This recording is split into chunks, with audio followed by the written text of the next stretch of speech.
Well, welcome back. We're going to go over part 2 of our 2012 Dodge Grand Caravan fuel pump relay issue. As you saw from the last video, we used a little wire adapter that you can buy on Amazon. The link was in the video and in the description. Very inexpensive part, about 15 bucks. And that has worked on the van ever since I put that in. Now, the manufacturer of that wire did say to make sure that you subscribe to my channel. Everybody on Amazon said you should subscribe to my channel, and everybody in the world actually. So make sure that you take the time to subscribe. Go ahead and hit that button now.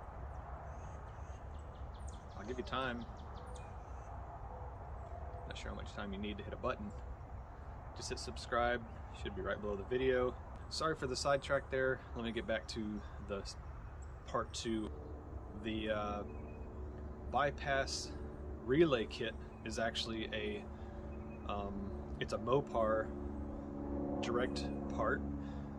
So Mopar did realize that there was an issue with the fuel pump relay on the 2012 Dodge Grand Caravan. So that's all the Caravans in the same series. It also includes the Dodge Ram, the Chrysler Town & Country, and the Dodge Durango, because they all had the same TIPM, TIPM, pretty sure that's the right acronym. So the fuse box has a bunch of relays and stuff built into a PCB underneath it, and pretty much everything's integrated into the fuse box. So Mopar designed a fuel pump relay bypass, which is just a set of wires that are coming off of a relay that they made to tap into the wiring that's underneath the fuse box. So you actually have to pull the fuse box out, and I mentioned that I was going to do that in my last video, part 1 of the 2012 Dodge Grand Caravan fuel pump relay fix. And I contacted the local Dodge dealer, because you can't buy that part directly online. It has to be purchased through a dealership that approves the recall, apparently. I called my local Dodge dealership. They said that they would sell it to me anyway. I got it on order. That was 2 Mondays ago. I waited all week the first week and didn't get a reply. I contacted them in the second week and asked them again about it, and they said it was still on the way. Called back a few days later, and they said that the order had been canceled, but when they looked in the books, apparently 23,000 of those parts had been canceled by Mopar.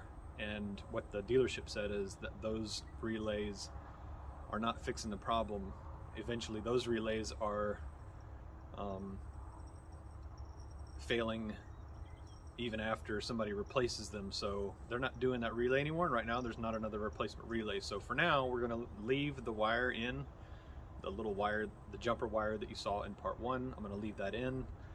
So I don't have an update other than to tell you this is the update, and I don't have a replacement part for it. I'm not going to dig the PCB out and resolder a new PCB, a new relay into the PCB. So that's where we stand right now. The van works. Every time you turn the key over, you can hear the fuel pump turn on, which prior to putting that jumper in, we definitely did not hear the fuel pump turn on. So it's fixed the issue as far as we can tell. I don't know if it's going to cause another issue. I hope it doesn't. You know, the only time that I've seen where the vehicle will stall is if you turn the vehicle off, and then when you turn the key on, it dings for a while. And the dinging, what I've heard before, the dinging is the time that it takes for the fuel pump to build up pressure. So you want to wait until the dinging is done.